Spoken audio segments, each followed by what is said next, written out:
दोस्तों, जय हिंद, जय भारत, वंदे मातरम। आज हम एक इतिहास के ऐसे पाठ का नाम, ऐसी घटना का नाम लेकर आए हैं जिसको बहुत लोग जानते हैं और मैं उस पर कुछ प्रकाश डालना चाहता हूं। हो सकता है कि कुछ लोग इसके बारे में पूर्ण रूप से न जानते हों या कुछ लोग हमसे भी जानते हो। शुरू करते हैं गुलामी के समय 1857 का स्वतंत्रता संग्राम। यह 10 मई 1857 को मेरठ छावनी में हुआ था। यह क्यों हुआ था, इस पर बता रहा हूं। 23 अप्रैल को 85 सैनिकों को कहा गया था कि इनफील्ड राइफल में गोली भरने के लिए। पहले ही ये बात फैल चुकी थी कि जो लोहे की बंदूक थी, दास बेस जो राइफल थी, उसके जगह पर अंग्रेजों ने इनफील्ड राइफल मंगाई थी और इनफील्ड राइफल में जो गोली भरी जाती थी, जो खोखा था, उसको मुंह से खींचा जाता था और उसके बाद उसके अंदर बारूद भरा जाता था। फिर एक गोली डाली जाती थी, फिर वो रॉड से उसको दबाया जाता था और इसका वीडियो मैं आपको मतलब फोटो दिखाऊंगा, वीडियो तो नहीं, फोटो दिखाऊंगा। उसके बाद भरने के बाद जो है उसको फायर किया जाता था। इसका निशाना ब्रश बेस से अच्छा होता था। लेकिन ये बात फैल गई थी कि इसमें गाय और सूअर की चर्बी जो है मिला करके उसको चिकनी बनाई गई है और उसको जो सील किया गया है उस तरह से, जैसे आपने देखा होगा टार्च सेल, जो पुराने टार्च मोटे वाले सेल होते हैं, उनको एक प्लास्टिक का होता है और उसे सील किया जाता है। तो उसको इसलिए सील किया जाता था कि उसके अंदर नमी ना लगे और बारूद उसमें से गिरे ना, उसके अंदर बारूद भी रहता था। तो उन सैनिकों ने, 85 सैनिकों ने 23 अप्रैल 1857 को उसमें गोली भरने से मना कर दिया। 24 अप्रैल को सामूहिक परेड बुलाई जाती है और वहां पर इन 85 सैनिकों को फिर बारूद भरने के लिए गोली भरने के लिए कहा जाता है और फिर इनकार कर देते हैं और उनको जो है उसी समय परेड को भंग कर दिया जाता है और उसके बाद जो है इनके ऊपर मुकदमा चलाया जाता है।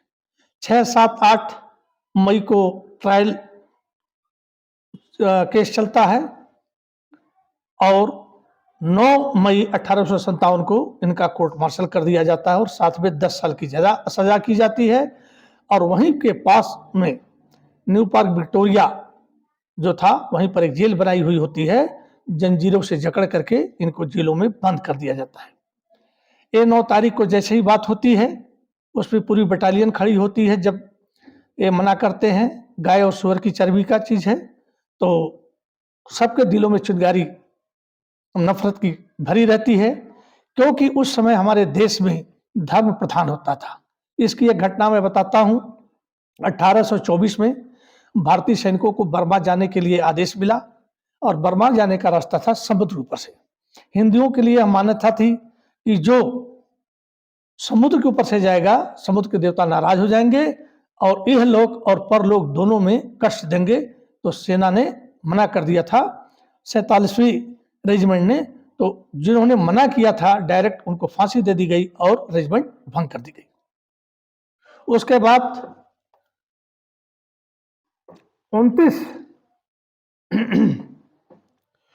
29 अप्रैल, सॉरी 29 मार्च 1857 को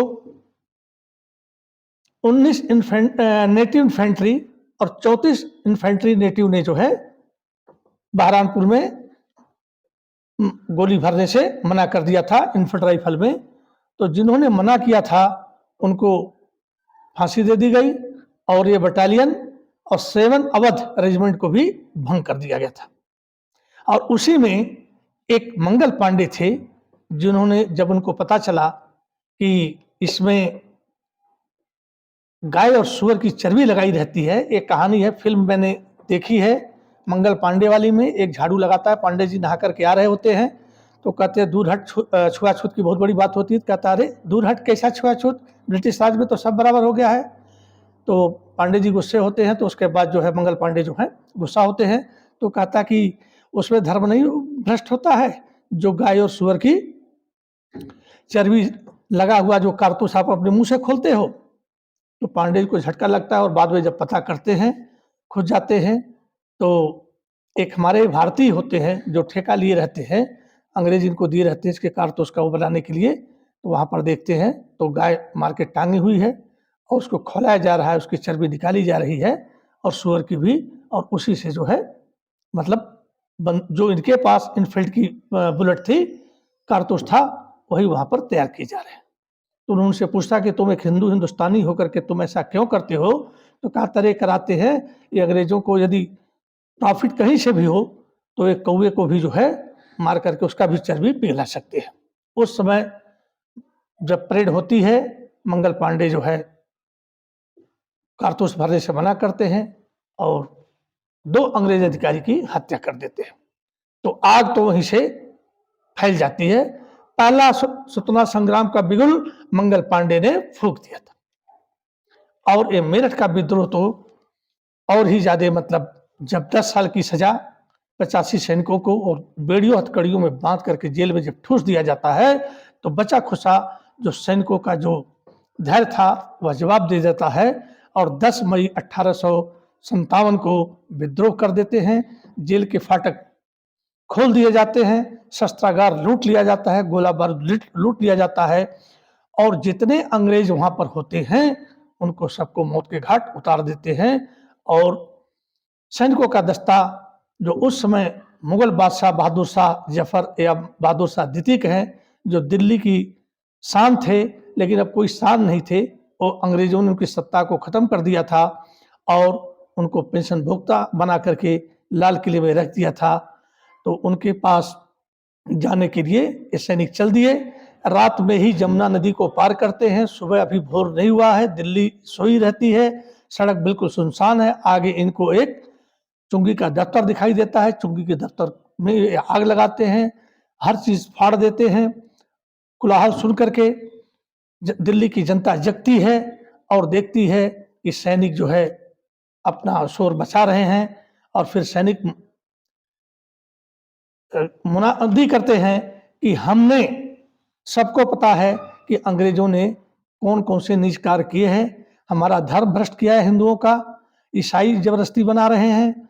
उसके बाद जो है इन्होंने हर चीज से तंग किया, तो हमने जो है मेरठ में विद्रोह कर करके और एक एक मलिक्स को जिंदा नहीं छोड़ा है, चाहे वो नर हो, नारी हो, बच्चे हो, कोई भी हो, सबको हमने मार दिया है और इस देश से में हिंदू राष्ट्र बनाना है और इन मलक्षों को मार के भगा देना है।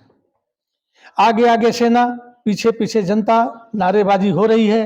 गलियों गलियों में, मतलब जैसे भी रास्ता जा रहे हैं, राजघाट की तरफ गए, वहां भी बहुत से घर बने थे, बहुत से लोग आगे इनके साथ। उसके बाद ये लाल किले की तरफ चलते हैं और शहंशाह बहादुर जफर को संदेश भेजते हैं कि मेरठ से आए हुए सैनिक आपसे मिलना चाहते हैं। शहंशाह आते हैं, बोलते हैं कि हाँ, तो कहते हैं कि आप हमारे बादशाह बन जाइए, हमारी रहनुमाई कीजिए। कहते भाई मैं क्या रहनुमाई करूंगा, मैं क्या बादशाह बनूंगा, मैं तो खुद पेंशन भुगता हूँ, 80 साल मेरी उम्र हो गई है, मेरे पास खजाना नहीं है, मेरे पास सैनिक नहीं है, मैं आपकी क्या मदद कर सकता हूँ, मैं तो कुछ नहीं कर सकता हूँ न। आप जो हमारे पास सैनिक आए हैं उनका खर्चा देने के लिए, वो कहते हैं आपको चिंता करने की जरूरत नहीं है, हम जो है आपके खजाना खुद भरेंगे, हिंदुस्तान के कोने कोने से धन आएगा और आपका खजाना भरेगा, सिर्फ आप एक सम्राट मुगले हिंद आप बनिए और उसके बाद आपको कुछ नहीं करना है। एक परिषद बनाई गई, वहां पर 12 तारीख को दिल्ली में मौत का तांडव हुआ। जितने अंग्रेज मिले सबको ढूंढ ढूंढ करके मार दिया गया। कुछ अंग्रेज की औरतें और बच्चे लाल किले में जनान खाने में शरण लिए थे। वहां पर जो सैनिक थे, बहादुर शाह के मना करने के बावजूद भी उन्होंने उनके कत्ल कर दिया, किसी को नहीं छोड़ा। कुछ अंग्रेज भाग गए दिल्ली छोड़ करके, वो बच गए और उसके बाद पूरी दिल्ली में जहां जहां इनकी छावनियां थी, जहां जहां इनके थे, जहां इनके मकान थे, रेजिडेंस थे, सब में आग लगा दिया गया और वहां का भी शस्त्रागार और बारूद लूट लिया गया और सैनिकों ने इस पर कब्जा बना दिया गया। एक समिति बनाई गई जिसमें 10 लोग थे, 6 सेना के थे, 4 सिविलियन थे और एक संसद बनी जिसमें सेना के ही लोग थे, नाम मात्र के बादशाह होते थे। सारी निर्णय जो है सेना ही लेती थी। 1 महीने के अंदर पूरे उत्तर भारत, पश्चिमी भारत और मध्य भारत में यह विद्रोह फैल गया। ये जो है बनारस, इलाहाबाद, लखनऊ, कानपुर, मेरठ तो था ही, उसके बाद झांसी, अब बिहार में जगदीशपुर में फैल गया। जब विद्रोह फैल गया दोस्तों, तो वहां के सैनिकों ने विद्रोह कर दिया और फैजाबाद में विद्रोह फैला। मतलब बहुत सी जगहों में फैला, जो छोटी छोटी जगह हैं, लेकिन जहां भी इनकी छावनियां थी वहां पर विद्रोह फैला। और खास बात यह है कि इनके साथ जनता भी लग गई और जहां भी अंग्रेज मिले, जो भी जेलें थी, जो भी बारूद था, जो भी कारखाने थे अंग्रेजों के, सब नष्ट कर दिए गए और इनकी हत्याएं, मतलब समूल इनको नष्ट किया गया, जो बच के भाग गए थे। और उसमें क्या है, एक पंजाब में विद्रोह नहीं हुआ, दक्षिण भारत में नहीं हुआ। उसके बाद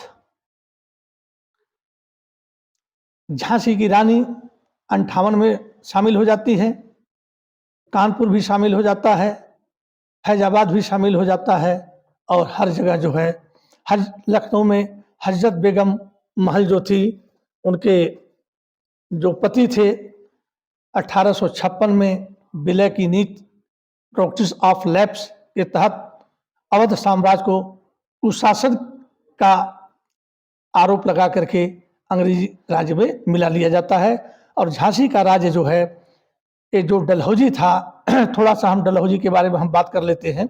ये 25 साल लड़का था, 1812 में आया था और 1812 में पैदा हुआ था और 1856 में ये चला गया था और 1848 में आया था। 1812 में पैदा होना, 1848 में भारत आना गवर्नर जनरल बन करके और 1856 में चले जाना।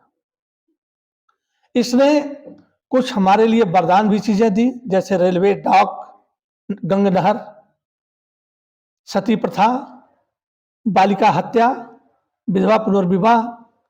तो इसने जो हमारी कुरीतियां थी, जो हम आगे तक नहीं सोच पाए थे, उस समय में बाल विवाह होता था दोस्तों, उसको बंद करवाया इसने। और जो बाल विवाह हो गए थे उसमें बीमारियां बहुत थी, प्लेग, हैजा, कॉलरा, पेचिश से सब थी, दवाइयां नहीं थी, लोग मर जाते थे। कोई 40 साल का आदमी है, वो 15 साल की लड़की से शादी कर लिया है, कोई 25 साल का है, वो 9 साल की बच्ची से शादी कर लिया है। ऐसे बाल विवाह होते थे और बीमारी से मर गया तो उसकी पत्नी को उसके चिता के साथ जो ही पति के अर्थी के साथ ही जिंदा जला दिया जाता था। ये हमारी कुरीतियां थी, इसको डलहौजी ने बंद किया। बालिका का पैदा होते ही हत्या कर दिया, इसको डलहौजी ने बंद किया। रेल डलहौजी ने दिया, डाक दिया, उसने कुछ दिया, लेकिन वो साम्राज्य विस्तार का ऐसा आदमी था कि हड़पने लगा। वो बहुत से खून का पाप लेकर के इंग्लैंड गया 1856 में और 1860 48 साल की उम्र में उसका निधन हो गया। एक चीज याद रखना दोस्तों, जो दीपक बहुत तेज जलता है उसका तेल बहुत जल्द खत्म हो जाता है। जो आदमी जो से ज्यादा आगे बढ़ जाता है, इनके प्रगट कुछ भी करके उसका सर्वनाश भी उतना ही जल्दी हो जाता है। तो ये थे डलहौजी। और कैनिंग, उसके बाद इन्होंने 4 संभाला था। कैनिंग के समय पर यह विद्रोह हुआ था। अब क्या हुआ कि जब सारे तो अंग्रेजों ने बहुत ही कम समय में विद्रोह पर कब्जा पा लिया। सबसे पहले दिल्ली पर 20 सितंबर 1857 को 1700 ब्रिटिश सैनिक थे और 3200 भारतीय सैनिक थे। इन्होंने अपने ही सैनिकों के खिलाफ, हमारे सैनिकों के खिलाफ लड़ करके अंग्रेजों को विजय दिलवाई। जिस कश्मीरी गेट उड़ाना था, कश्मीरी गेट बंद कर दिया गया था। उसमें 6 ब्रिटिश और 24 भारतीय थे उड़ाने में, जिसमें 10 पंजाब के थे। और उसके बाद जितने लोग मिले उन सैनिकों की तोपों से हत्या उड़ा दिया गया, गोलियां मार दी गई, फांसी लटका दिए गए। बहादुर शाह जफर एक पालकी में बैठ करके हुमायूं के मकबरे पर चले गए थे, वहां पर छिप गए थे और एक अंग्रेज अधिकारी नील ने उनको जो है वहां से अरेस्ट किया और अरेस्ट करने के बाद इनके ऊपर मुकदमा चला अब मुकदमा चलने के बाद जो है इनके 2 बेटे और 1 पोते को लाल किले के सामने गोली से उड़ा दिया गया और इनको हिंदुस्तान से निर्वासन करके रंगून की जेल में बंद कर दिया गया। ये देखिए, हमारी ही जमीन, हमारी ही हवा, हमारा ही पानी, हमारा ही सूरज, ये आतताई जो है ब्रिटिश गोरी चमड़ी जो है आकर के जो है हमें कैसे तंग कर रहे हैं। मैं इसके कारण जो होगा उस पर जब बताऊंगा तो पूरी डिटेल में चर्चा करूंगा। तो अब उसके बाद जो है क्या होता है कि 5 दोस्तों की मदद से इन्होंने दिल्ली पर कब्जा कर लिया और उसके बाद जो है 17 जून 1858 जो झांसी की रानी को 53 में ही विलय की नींद से इसने किले से रानी को निकलवा दिया था। रानी एक मंजिला मकान में रहती थी और जब यह विद्रोह फैला तो झांसी की रानी भी दोस्तों कहना नहीं चाहिए कि वह पत्राचार करने लगी कि यदि मेरा राज्य मुझे वापस दे दिया जाए तो मैं आपका साथ दूंगी और विद्रोहियों को नहीं दूंगी। लेकिन ये तो अंग्रेज थे, शेर के मुंह में मांस चला जाए और कोई कहे कि मुझे वो मांस दे दो तो शेर देगा, नहीं देगा। इसी तरह से अंग्रेज जब हड़प लिए तो देने के मूड में तो थे ही नहीं। एन के प्रकट वो किसी भी तरह से हमें तंग करते थे और हमें लूटते थे और हमारी हत्याएं करते थे जैसे उनके बाप का राज हो, और हमारे देशवासी कुछ उनके तलुए चाट रहे थे। कुछ है तो दिल्ली का जो है पतन जो है आपको बताया मैंने 20 सितंबर 1857 में हो गया। झांसी का 17 जून 1858 में हुआ। कानपुर 17 जुलाई 1857 में हो गया कानपुर का। और इसी तरह से अंग्रेजों ने हर जगह पर जीत हासिल कर ली और अपनी सत्ता पूरा कर ली। अब यहां पर एक प्रश्न आता है, आपके एग्जाम में पूछे जा सकते हैं कि सैनिकों ने विद्रोह क्यों किया जबकि उनको वेतन मिलता था, उनकी इज्जत थी, तो फिर विद्रोह क्यों किया? तो विद्रोह के लिए आप भी जानते हैं, हम भी जानते हैं, हर इतिहास का विद्यार्थी जानता है। सबसे पहले एक कारण आता है आर्थिक, उसके बाद आता है राजनीतिक, फिर आता है सामाजिक, नहीं सबसे पहले सामाजिक, फिर राजनीतिक, फिर आर्थिक, फिर धार्मिक। तो सामाजिक स्थिति हम आपको बताने चल रहे हैं कि उस समय जो है ये क्या कहते हैं समाज, खास करके वैसे अपन हिंदुस्तान समाज की बात नहीं कर रहे हैं, जो ब्रिटिश आ गए थे 2 वर्गों में विभाजित था। वैसे तो हमारा भारत भी ऊंच नीच, छोटा बड़ा, ओबीसी ये सब जो विभाजित थे, लेकिन जब अंग्रेज आ गए थे तो दो वर्गों में समाज बट गया था। एक उच्च वर्ग जो अंग्रेजों का था, एक निम्न वर्ग जो हिंदुस्तानियों का था। एक गोरी चमड़ी, एक काली चमड़ी। गोरी चमड़ी हमेशा अपने को सर्वश्रेष्ठ कहती थी, सभ्य कहती थी, एजुकेटेड कहती थी, और काली चमड़ी को असभ्य, गंवार, शूद्र, हर चीज उसको समझती थी। और आपने एक पिक्चर देखा होगा, मर्द dog, Indian and dogs not allowed, एक स्विमिंग पूल होता है उसमें लोग नहाते हैं, अमिताभ बच्चन की है। तो भारतीय अपने ही जमीन पर बने हुए अंग्रेजों के मकान में, हमारे ईंट पत्थर से बने हुए हम प्रवेश नहीं कर सकते हैं। हमारी स्थिति, हम गुलाम थे, स्थिति क्या थी? गुलामों जैसी नहीं थी, हम तो गुलाम थे। ये तो कुछ लोग ऐसे थे जो इनके प्रकट अंग्रेजों से बात कर लेते थे, नहीं तो हम गुलाम थे। तो समाज में हमको कोई जगह था ही नहीं। उसमें क्या था कि जो हमारे सैनिक थे, जो भारतीय सैनिक थे, उस समय भारतीय सैनिक थे कितने? 2,32,224, जिसमें से 74,000 सैनिक अवध से बंगाल नेटिव इन्फेंट्री में। तो इतनी सेना के आधे लोगों ने विद्रोह किया था, बाकी लोगों ने विद्रोह नहीं किया। बाकी लोग तो मदद किए दबाने के लिए। तो कहने का मतलब यह है कि एक तो ये हो गया सामाजिक, और जो सैनिक हमारे थे वो 30 साल की नौकरी कर लें फिर भी अंग्रेज के मातहत होने से कोई उनको नहीं बचा सकता था। सैलरी में उनका डिफरेंस था, इज्जत में डिफरेंस था, अंतर था। एक पैदल सैनिक उसमें 7 रुपये मिलता था, घुड़सवार को 27 रुपये मिलता था, उसी में अपने खाना और वर्दी का व्यवस्था करना पड़ता था। तो उस समय क्या था, ये हो गया आपका सामाजिक। अब राजनीतिक देखिए, 1818 में राजस्थान का एकीकरण हो रहा था। उसमें 19 रियासतें थी। उनके ऊपर जो मराठा हैं, अब पिंडरिया हैं, ये आकर के अटैक कर देते थे, लूटपाट करते थे, चौथ और सरदेशमुखी लेते थे। तो चौथ और सरमुखी जब लेते थे, नहीं दे पाते थे, फिर आकर के लूटते थे। तो इन्होंने क्या किया, राजाओं ने ब्रिटिश इंडिया कंपनी से समझौता किया कि आप हमारी रक्षा कीजिए।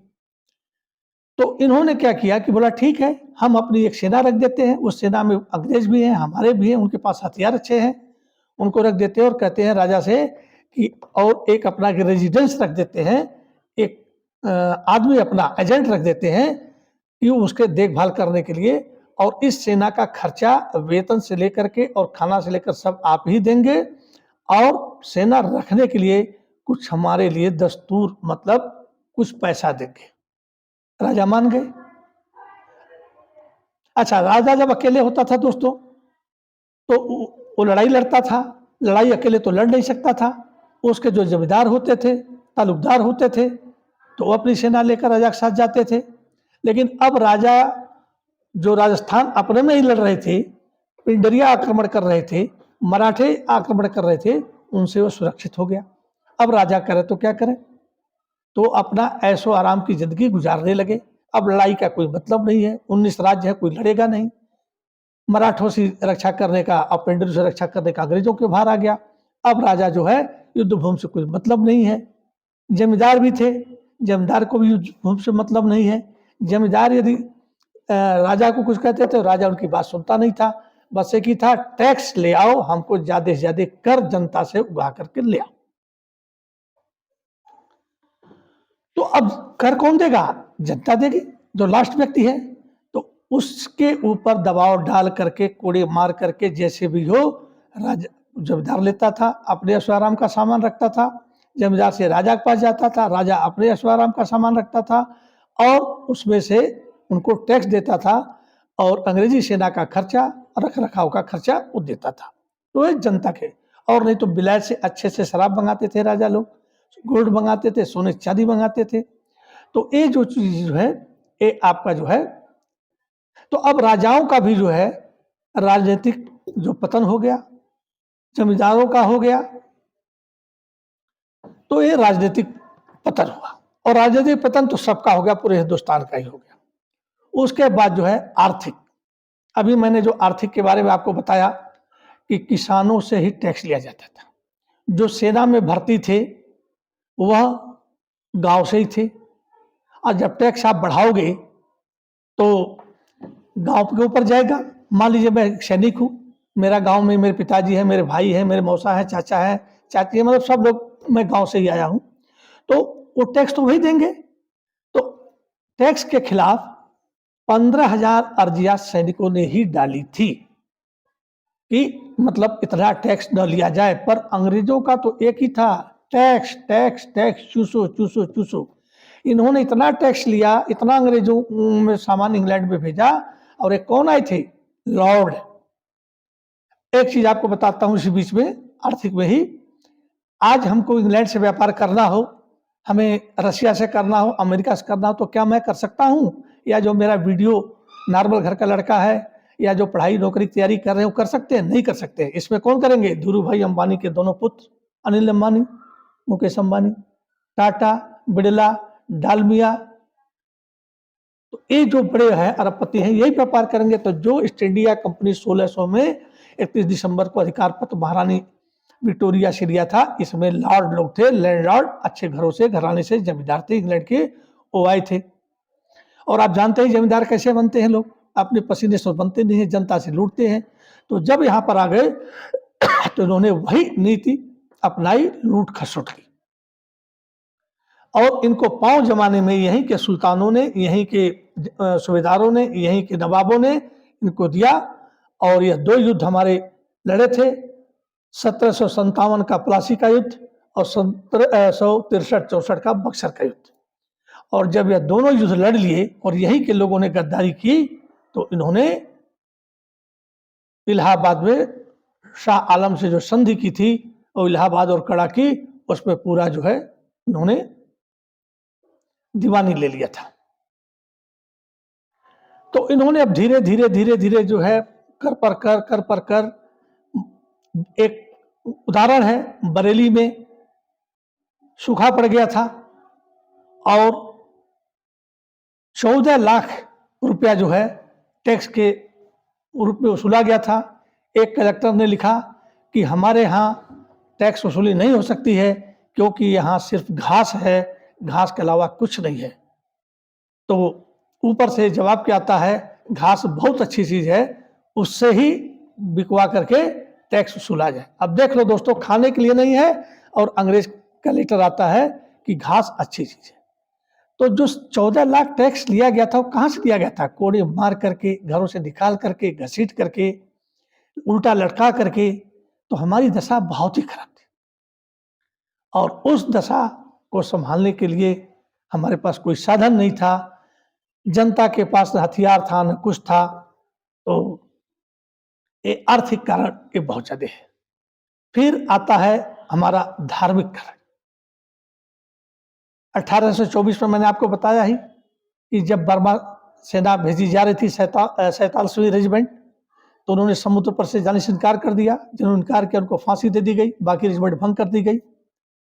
19 नेटिव इन्फेंट्री और 34 नेटिव इन्फेंट्री जो गाय और सुअर की चर्बी का जो पैक मतलब मसाला बना करके और जो कारतूस को पैक किया जाता था, सील किया जाता था, उसने दांत से खोलने पर, उसका मैं एक फोटो दिखाऊंगा आपको, तो सैनिकों ने मतलब मना कर दिया और 85 सैनिकों को जो है इन्होंने 10 साल की सजा के साथ विक्टोरिया जेल में बंद कर दिया।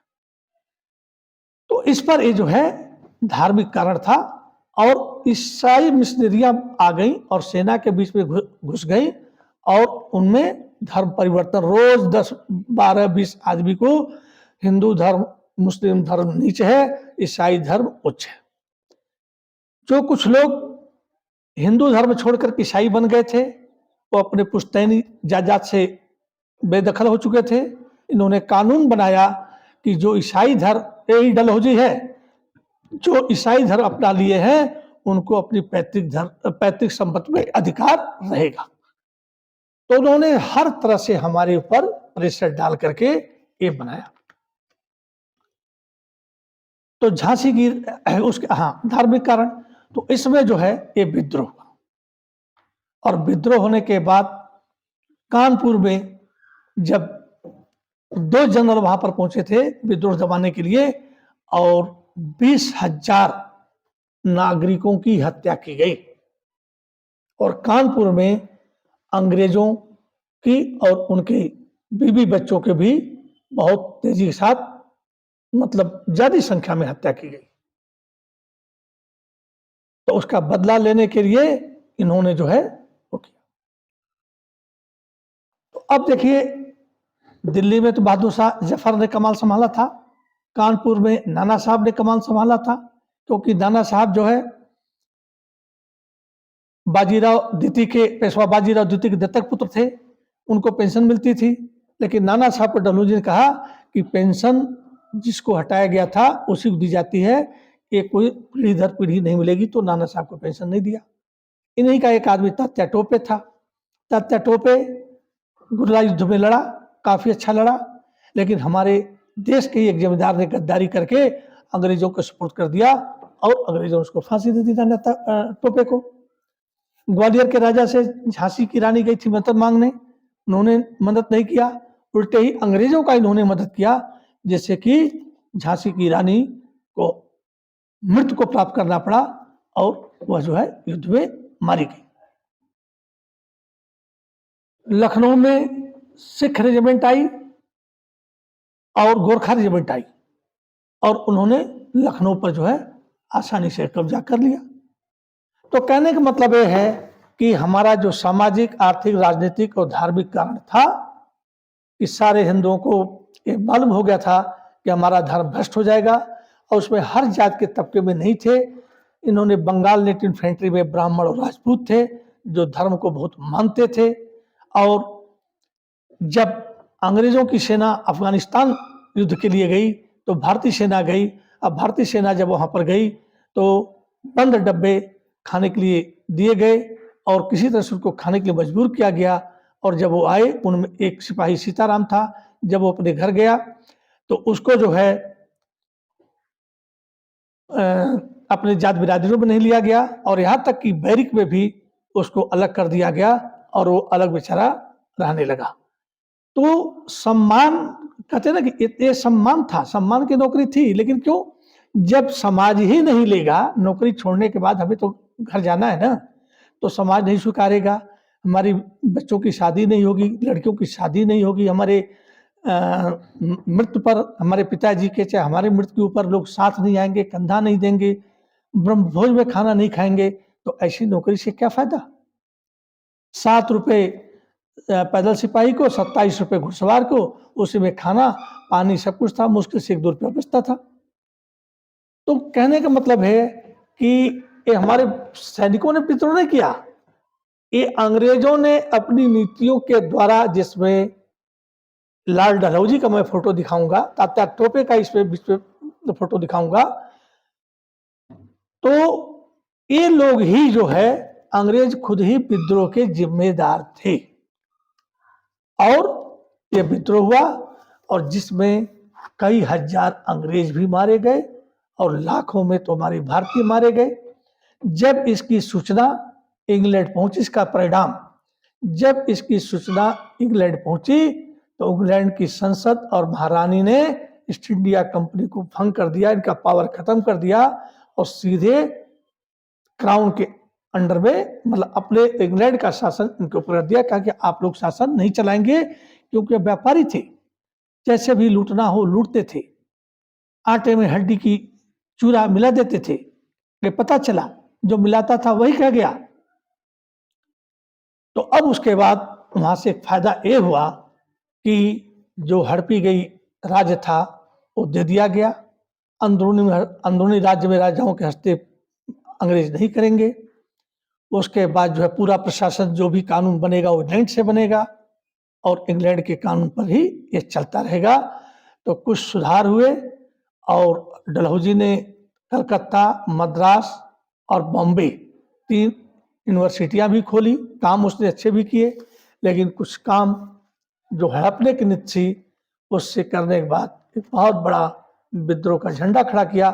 इसी के साथ मैं अपने खत्म करता हूं दोस्तों, और अगला जो है चैप्टर फिर मैं बनाऊंगा। उसके लिए जय हिंद, जय भारत, वंदे मातरम। थैंक यू दोस्तों। ओके।